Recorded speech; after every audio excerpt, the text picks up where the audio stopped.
الحمد لله رب العالمين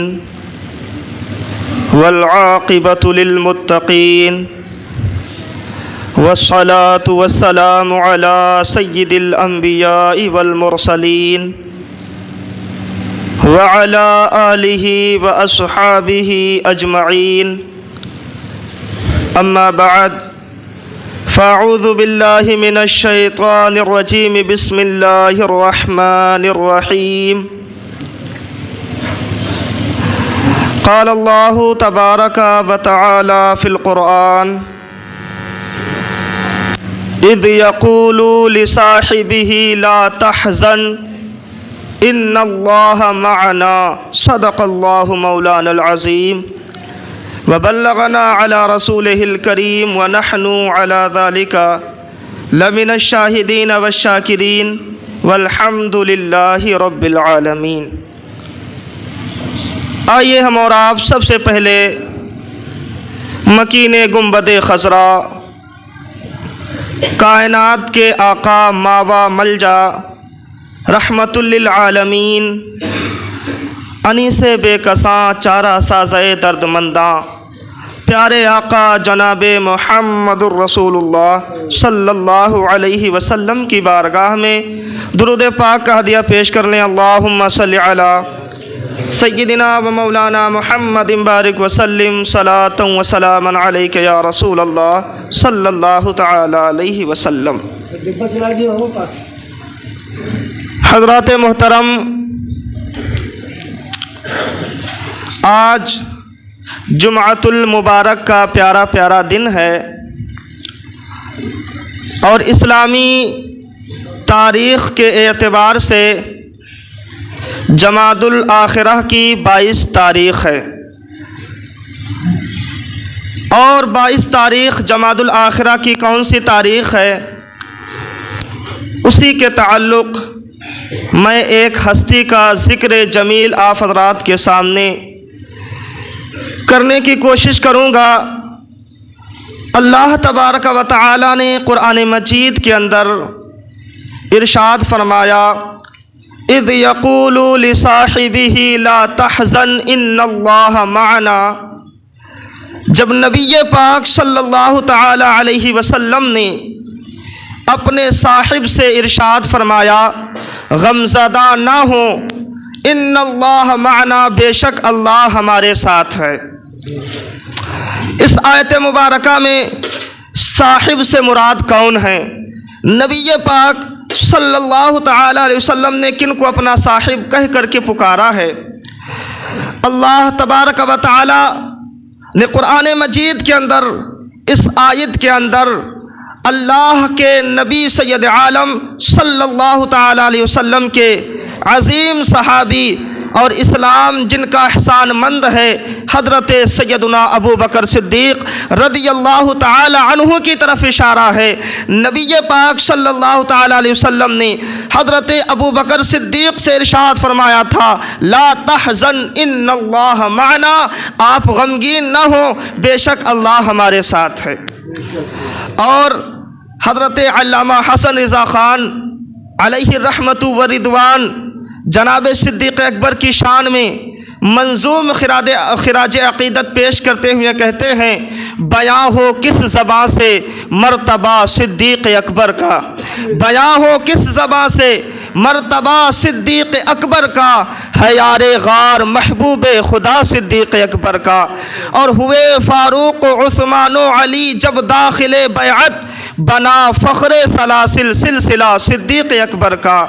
اور فرماتے ہیں گدا صدیق اکبر کا خدا سے فضل پاتا ہے، گدا صدیق اکبر کا خدا سے فضل پاتا ہے، میں فضل رب سے میں بھی ہوں گدا صدیق اکبر کا۔ 22 جمادی الاخرہ کی وہ تاریخ ہے جس دن خلیفہ بلا فصل حضرت سیدنا ابو بکر صدیق رضی اللہ تعالیٰ عنہ کا وصال ہوا تھا۔ حضرت صدیق اکبر رضی اللہ تعالیٰ عنہ کی شان کے تعلق سے چند باتیں آپ حضرات سے کروں گا۔ حضرت ابو بکر صدیق رضی اللہ تعالیٰ عنہ کا وصال 22 جمادی الاخرہ کو ہوا تھا۔ صدیق اکبر رضی اللہ تعالیٰ عنہ کون ہیں اور آپ کی ذات کا نبی پاک صلی اللہ علیہ وسلم سے لگاؤ کیسا ہے، آپس میں الفت و محبت کیسی ہے۔ اللہ اکبر۔ ویسے تو نبی پاک صلی اللہ علیہ وسلم کے سارے صحابہ ممتاز ہیں، سارے صحابہ کے بارے میں اللہ تبارک و تعالی نے ارشاد فرما دیا رضی اللہ عنہم ورضوا عنہ، اللہ ان سے راضی ہے اور وہ اللہ سے راضی ہیں۔ لیکن جو ہے الگ کر کے سب سے یگانہ شان جس صحابی کی قرآن پاک نے بیان فرمائی وہ جناب ابو بکر صدیق رضی اللہ تعالیٰ عنہ ہیں۔ الگ سے ان کا تذکرہ قرآن مجید کے اندر اللہ نے فرمایا، اور کیوں نہ ہو، کیونکہ حضرت ابو بکر صدیق رضی اللہ تعالیٰ عنہ کوئی عام ہستی نہیں، کوئی عام شخصیت نہیں ہے۔ حضرت صدیق اکبر رضی اللہ تعالیٰ عنہ وہ ہیں کہ نبی پاک صلی اللہ تعالیٰ علیہ وسلم فرمایا کرتے تھے، لوگوں جس نے مجھ پہ احسان کیا ہے میں نے سب کا بدلہ چکا دیا سوائے ابو بکر صدیق کے، اس کا بدلہ کل قیامت کے دن اللہ تبارک و تعالی ہی چکائے گا۔ قیامت تک اسلام حضرت ابو بکر صدیق کا احسان مند ہے، ہم سارے حضرت ابو بکر صدیق کے احسان مند ہیں قیامت تک، اور حضرت ابو بکر صدیق کے احسان کا بدلہ اللہ رب العزت قیامت کے دن چکائے گا۔ حضرت ابو بکر صدیق کا ایسا لگاؤ، ایسا پیار تھا آقا کائنات صلی اللہ تعالیٰ علیہ وسلم کے ساتھ، نبی پاک صلی اللہ تعالیٰ علیہ وسلم کی بارگاہ میں رہا کرتے تھے اور نبی پاک صلی اللہ علیہ وسلم کے ذاتی کام انجام دیا کرتے تھے۔ کوئی کام ہوتا تھا نبی پاک صلی اللہ علیہ وسلم حضرت ابو بکر صدیق کا انتخاب فرمایا کرتے تھے، اور اہل سنت کا اجماع ہے کہ نبیوں کے بعد، رسولوں کے بعد کائنات میں سب سے افضل جو ہستی ہے وہ کوئی اور نہیں بلکہ حضرت ابو بکر صدیق ہیں۔ سب سے افضل و اعلیٰ، نبیوں کے بعد، رسولوں کے بعد سب سے بڑا مقام جن کو حاصل ہے وہ حضرت ابو بکر صدیق ہیں، اور نبی پاک صلی اللہ علیہ وسلم نے اپنی حیات ظاہری کے اندر ہی حضرت ابو بکر صدیق کو مسلح پکڑا دیا تھا۔ سبحان اللہ۔ جس ذات کا انتخاب فرمایا تھا میرے آقا علیہ الصلوۃ والسلام نے، وہ ذات کوئی اور نہیں بلکہ جناب ابو بکر صدیق رضی اللہ تعالی عنہ تھے۔ حضرت صدیق اکبر رضی اللہ تعالیٰ عنہ کو حضور نے اپنی حیات ہی میں مسلمانوں کا امیر مقرر فرما دیا تھا۔ ایک عورت نبی پاک صلی اللہ تعالیٰ علیہ وسلم کی بارگاہ میں کسی مسئلے کے تعلق سے حاضر ہوئی، نبی پاک صلی اللہ علیہ وسلم نے فرمایا کچھ مدت کے بعد آنا، کچھ دنوں کے بعد آنا۔ اس عورت نے عرض کیا رسول اللہ صلی اللہ علیہ وسلم اگر کچھ مدت کے بعد آؤں اور آپ نہ ملیں، یعنی آپ کا انتقال ہو جائے، تو نبی پاک نے فرمایا اگر میرا انتقال ہو جائے گا تو ابو بکر تو موجود رہے گا، تم اپنا مسئلہ اس سے بیان کرنا۔ سبحان اللہ۔ یعنی اپنے بعد جس کی طرف آقا دو جہاں نے اشارہ فرمایا وہ حضرت ابو بکر صدیق کی ذات ہے، وہ حضرت ابو بکر صدیق ہیں جن کی صحابیت کو قرآن پاک نے نص قطعی سے بیان فرمایا۔ صاحب سے مراد حضرت ابو بکر صدیق ہیں، ان کی صحابیت پر قرآن میں اللہ نے مہر لگا دی۔ اب جو حضرت صدیق اکبر کی صحابیت کا انکار کرے وہ گویا قرآن پاک کی آیت کا انکار کر رہا ہے، اور قرآن پاک کی آیت کا انکار آدمی کو کافر بنا دیتا ہے۔ اس کا مطلب حضرت ابو بکر صدیق کی صحابیت کا انکار بندے کو کافر بنا دیتا ہے، کیونکہ حضرت ابو بکر صدیق کی صحابیت قرآن پاک کی نص قطعی سے ثابت ہے۔ اللہ نے فرمایا اذ یقول لصاحبہ، جب نبی پاک صلی اللہ علیہ وسلم نے حضرت ابو بکر صدیق سے فرمایا غم زدہ نہ ہو، ان اللہ معنا، بے شک اللہ ہمارے ساتھ ہے۔ جناب ابو بکر صدیق رضی اللہ تعالیٰ عنہ کو نبی پاک نے حیات ظاہری میں اپنا جانشین بنا دیا تھا۔ اس کو میں حدیث پاک کی روشنی میں آپ کو بتاتا ہوں۔ نبی پاک صلی اللہ علیہ وسلم جب مرض الموت کے اندر مبتلا ہوئے، آقا دو جہاں صلی اللہ علیہ وسلم کے جسم اقدس پر بظاہر کمزوری اور نکاہت کے آثار آ گئے کہ آپ مسجد نبوی شریف تک نہیں جا سکتے تھے، آپ نہیں جا سکتے تھے مسجد نبوی شریف کے اندر تک۔ تو آقا دو جہاں صلی اللہ علیہ وسلم نے کئی مرتبہ کوشش کی، ایک مرتبہ حضور اٹھے اور جب چلنے کا ارادہ کیا آپ کو غشی طاری ہو گئی، نبی پاک پھر جو ہے بیٹھ جاتے ہیں، پھر دوسری مرتبہ حضور نے ارادہ فرمایا پھر غشی طاری ہو جاتی ہے، نبی پاک صلی اللہ علیہ وسلم پھر بیٹھ جاتے ہیں، تیسری مرتبہ ارادہ فرمایا فرمایا پھر غشی طاری ہو جاتی ہے۔ حضور بیٹھ گئے، تیسری مرتبہ حضور نے 3 بار کوشش کی کہ مسجد نبوی میں جا کر کے صحابہ کو نماز پڑھائے، لیکن بظاہر مرض الموت کا عالم تھا، کمزوری تھی، نبی پاک نہ جا سکے۔ جب تیسری مرتبہ آپ نہ پہنچ سکے، آپ نے ارشاد فرمایا مرو ابا بکر فلیصلی بالناس، ابو بکر سے کہو لوگوں کو نماز پڑھائے۔ سبحان اللہ، فرمایا ابو بکر سے کہو لوگوں کو نماز پڑھائے۔ لوگوں نے عرض کیا رسول اللہ صلی اللہ تعالی علیہ وسلم، ابو بکر رقیق القلب ہے، یعنی ان کا دل بڑا نرم ہے، اور خصوصاً آپ کے تعلق سے جب وہ آپ کو مسجد میں نہیں پائیں گے، آپ کو حاضر نہیں پائیں گے تو ان کا کیا حال ہوگا، وہ کیسے اس کو سنبھال پائیں گے، کیسے امامت کے فرائض انجام دیں گے۔ تو حضور علیہ الصلوۃ والسلام نے فرمایا لا ينبغي لقوم فیہم ابو بکر ان یؤمہم غیرہ، کسی قوم کے لیے یہ مناسب نہیں کہ ابو بکر ان کے اندر موجود ہوں اور امامت کوئی دوسرا کروائے۔ ابو بکر کے ہوتے ہوئے کوئی دوسرا امام نہیں ہو سکتا۔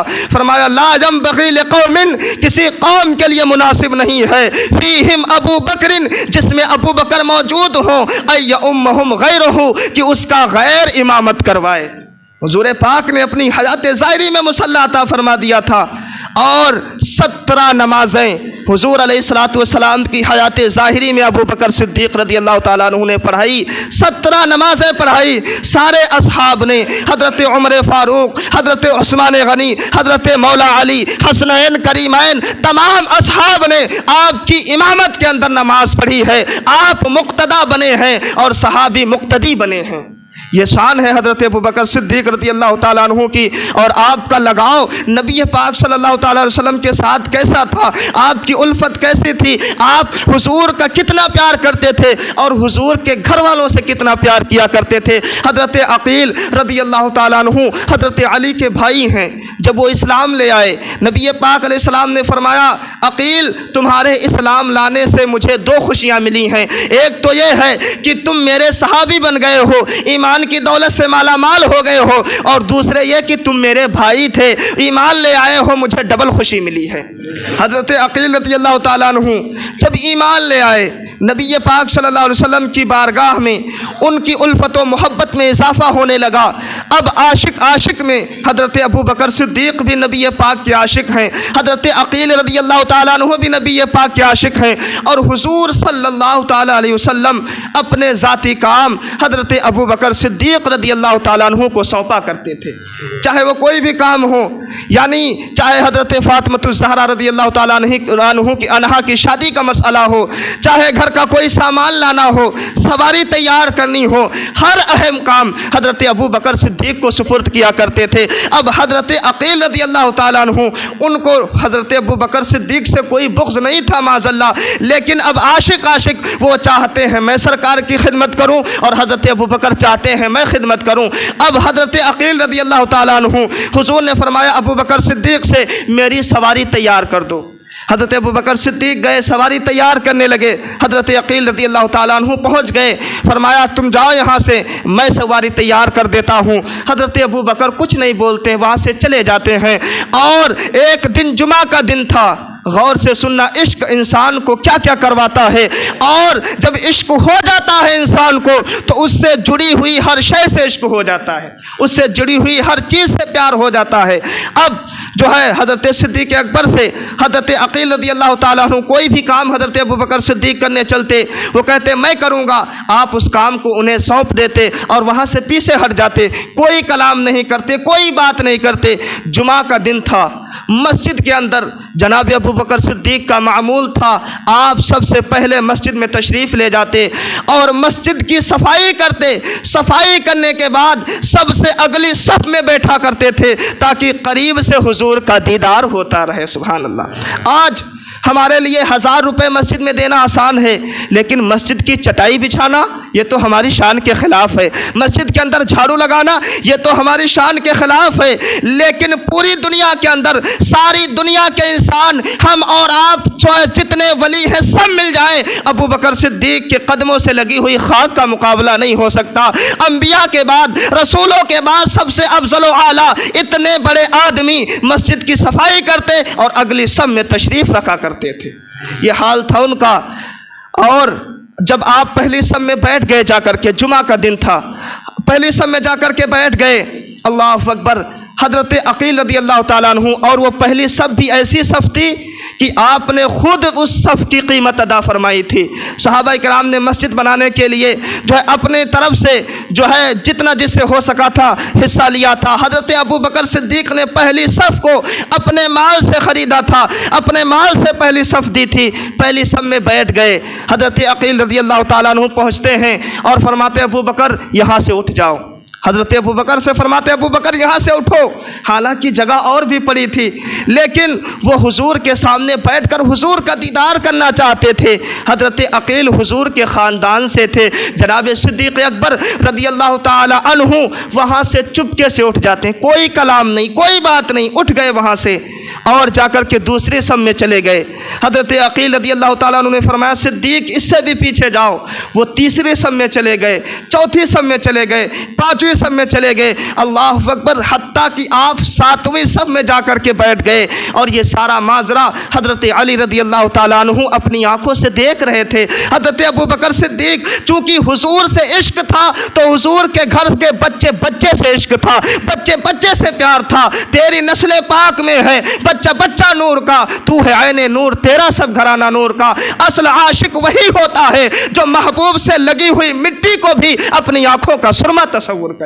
جناب صدیق اکبر رضی اللہ تعالیٰ عنہ ساتویں صف میں جا کر کے بیٹھ گئے، کچھ کلام نہیں کیا۔ ساتویں صف میں حضرت علی رضی اللہ تعالیٰ عنہ یہ منظر ملاحظہ فرما رہے تھے۔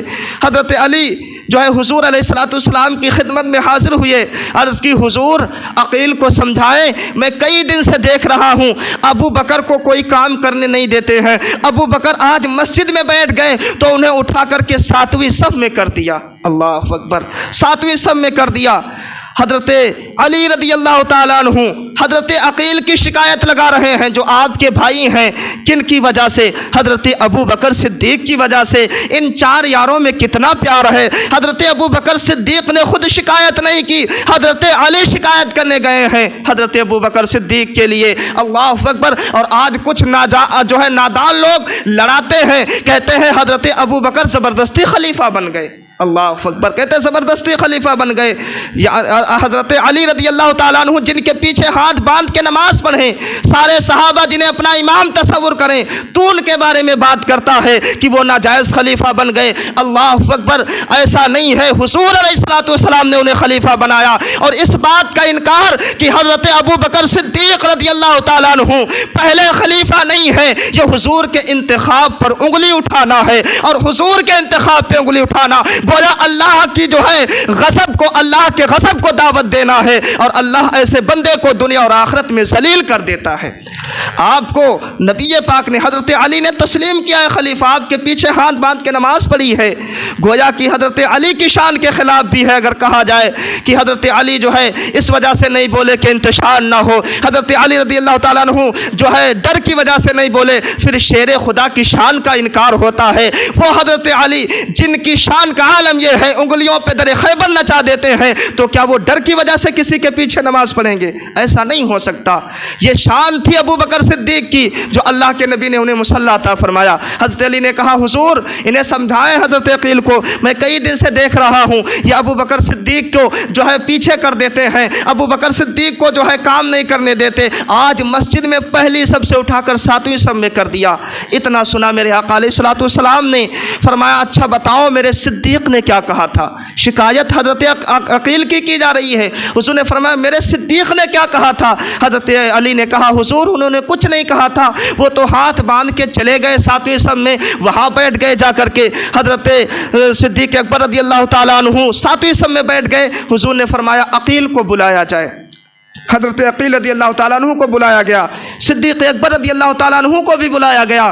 حضرت صدیق اکبر بھی حاضر ہوئے، حضرت عقیل بھی حاضر ہوئے۔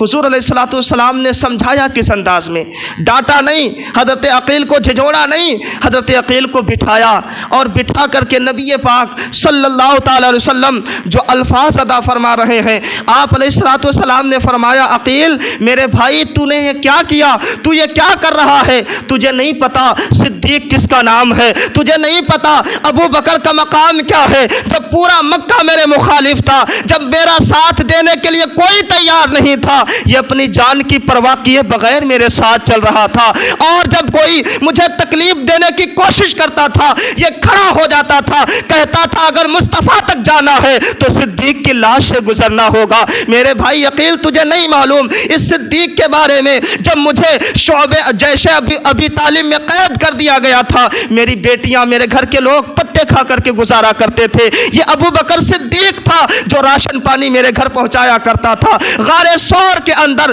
جہاں جو ہے خطرہ تھا جان کا، یہ ابو بکر صدیق کے گھرانہ تھا کہ اس کی بیٹی اسما ہمارے لیے کھانا لے کر کے جایا کرتی تھی۔ اے میرے بھائی عقیل، تجھے نہیں معلوم اس نے کتنی کتنی بڑی مصیبتیں جھیلی ہیں، اور فرمایا سن سن، جس کسی کا مال میرے پاس آیا میں نے غیر کا سمجھ کے خرچ کیا، لیکن جب ابو بکر کا آیا ہے تو میں نے اپنا سمجھ کے خرچ کیا ہے۔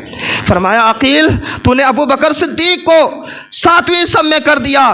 اب حضرت ابو بکر صدیق ہاتھ باندھ کے کھڑے، یا رسول اللہ کوئی نہیں، یہ جو ہے آقا جو ہے حضرت عقیل یہ قریشی خاندان سے ہیں، آپ کے خاندان سے ہیں، یہ تو آقا ہے، میں غلام ہوں، خادم کا کام آقا کی بات ماننا ہے۔ حضور کوئی بات نہیں، فدا کا امی وابی یا رسول اللہ، یا رسول اللہ میرے ماں باپ آپ کے قدموں پہ قربان ہو جائیں، حضور کوئی بات نہیں ہے۔